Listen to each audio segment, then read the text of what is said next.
Hello again everyone.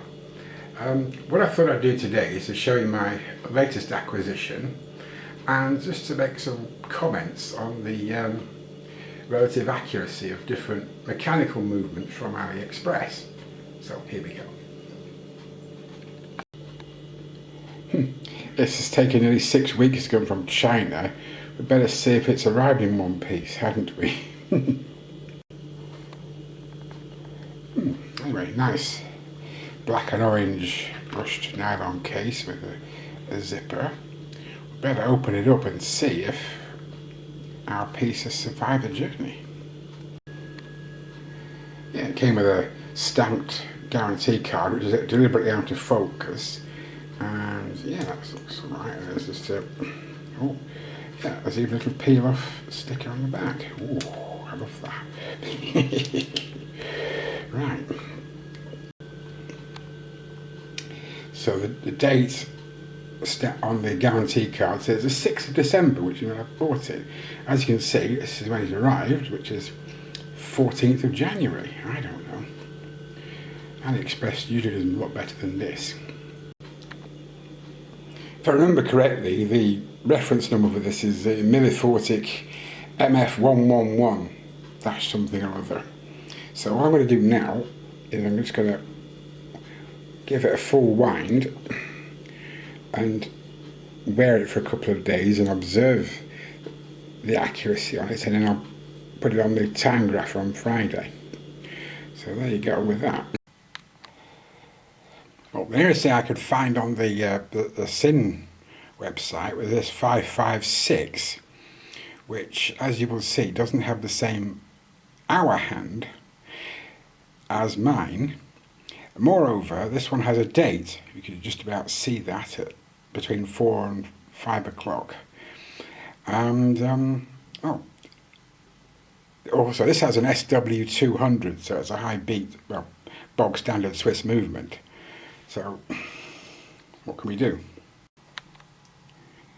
So the SIN 556A on leather strap with the SW200 with a date is priced at around $1,500 US. I think mine cost me about $130 for the knockoff on AliExpress. So, you know, do the arithmetic there. My Millifortic M111 has a NH38 movement in it, which is a TMI version of the Seiko 4R38, so it just has hours, minutes, seconds, and doesn't have a date position, so that's quite handy. Well, putting it on the time grapher, this Millifortic, yeah, as I say, that reflects the accuracy based on my own observation. I've had it going for about 2 days, and it appears to have lost about 25 seconds, maybe a little more. Let's see, yeah. Okay, yeah. It's actually 27 seconds, but so the time graph is not very far out. But I want to take a few minutes to show you something about how I've had little to no luck with Seiko mechanical movements on AliExpress. We're going to do a comparison with some other watches. But as you can see, this one's a bit all over the place with its accuracy and the amplitude. The beat error's not terrible. But anyway, let's see what else we've got. So here's another knockoff watch from AliExpress. This is a Pagani design wannabe Doxa. This is the one that arrived not working at all, and after when I got it going, it was gaining 9,000 seconds a day. Then I demagnetized it, and it's, well, I set it and wound this yesterday, and it would appear that, yes, it's lost about 30 seconds. So it's also got an NH38 in it, like the Millifortic. But I think the one in the Millifortic's a little bit better. So there you go, that's another NH38 scene. So here's the Tandorio imitation Seiko. This has an NH34 quarter GMT movement on it, so it's not a proper travel GMT, but it kind of does the job. And this isn't so terrible. As you can see, the amplitude could be a lot better. There's a bit of a beat error, but it's, according to this, it's losing somewhere around 8 seconds a day. And that would reflect in the observation I've made using the Moscow time on my phone. By contrast, I've got my Bernie Mundane rip-off with the Miyota 8215 movement, and this is doing rather better. As you can see, the amplitude could be a little bit better, but the beat error seems to have disappeared, and it's keeping very good time. Fingers crossed. This is one of my favourites, the mysterious code with the Miyota 8217 movement, without a date window, but with a 24-hour indicator, which is a bit silly, but I love it anyway. What's not to like? Titanium case, sapphire crystal, and yeah, it's a little bit all over the place with its beat error. The amplitude could be improved, but the accuracy is quite all right. Lastly, this might be an unfair comparison. I have this not Russian watch, Boyarov design. This has a high beat Miyota 9039 movement. The amplitude is pretty good, not much of a beat error, and the accuracy is more than acceptable. But as I say, this is a high beat one. So my conclusion is that the Miyotas outdo the Seiko movements that I've got, and I'm pretty much done with Seiko mechanical movements, particularly from AliExpress. Don't know what they're like on actual Seiko watches, but I've heard that they're not much better.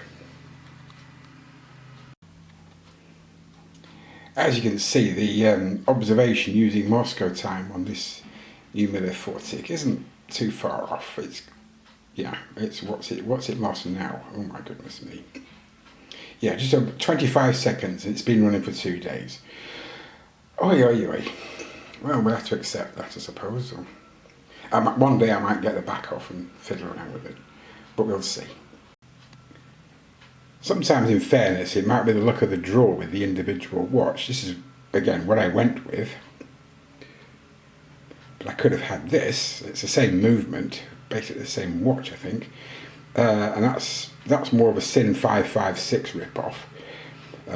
Just for interest, I could have, I think AliExpress used to have a Sin U1 homage, but the genuine article, A, is tegumented steel, extra hardened. B, it's allegedly made from recycled U-boats. And C, it costs an absolute lorry load of money. It's probably about the same value as about half my budget collection. So that was not an option, I'm afraid. Sorry to my friend Gethin Christian. He doesn't approve of people buying homage watches, but I couldn't find the let's have a look. Yeah, I couldn't find the actual Sin version of this with the skeletonized hour hand. I quite like this though, accuracy or otherwise. So let's see, it's got a nice dial, so sort of a modern take on a Flieger B, if you like, with the minutes done like that and the white arrow at the top, and it's got a fairly nice, slightly dumb sapphire crystal, not much distortion on it. Got a very fine leather strap, a sterile case back, but it claims 100 meters of water resistance on the website. And whether you can see this, let's have a look. Yeah, well, you can see that it's got a signed crown. If you have to take my word for that. Let's take it through a few dimensions. So the case width, according to my calipers, is just over 39 millimeters. Case thickness is just under 12 millimeters. The lug to lug is just over 45 millimeters, which is quite nice. Yeah, sorry, I can't get an exact reading on this wretched thing. Let's do it like that. Okay, that's probably better. 46 and a bit. The strap width is around 20 millimeters. I don't know if that's a necessary dimension, because I'm unlikely to change the strap on it because it's very nice. Not only does the crown have the logo, but the buckle on this very nice strap is also branded for Milli-40, so that's another reason not to change the strap. Lastly, we do a loom shot, and the loom is really very good. You can even just about make out the hour hand, because that's got some loom around the edges, but nothing in the middle, because there is no middle. However,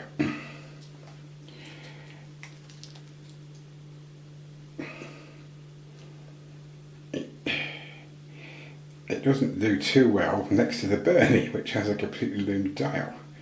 Still, so it's not just the movement in the Burney that's superior. I might get a loom dial with the future purchase, which would be rather more expensive, but we shall see.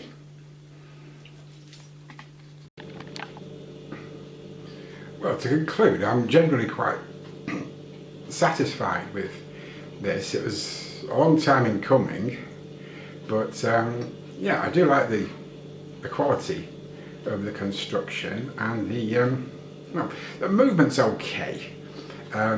It's probably not as good as the Boltony that I gave away. Well, this is a Milli-40, is a partner company of Boltony, in case I hadn't mentioned it. So yeah, I like this. I'm not so sure about that skeletonized dial, but we make decisions that we may or may not regret. So in the meantime, I hope everybody has a very nice weekend, and I might have to revisit my existing collection soon, because I'm saving up for something a bit more expensive from a shop here in Moscow, and we'll do that when we do that. It could be March now, but anyway, we shall see what we shall see. In the meantime, I hope you're all having a good day, and I'll see you soon. Take care.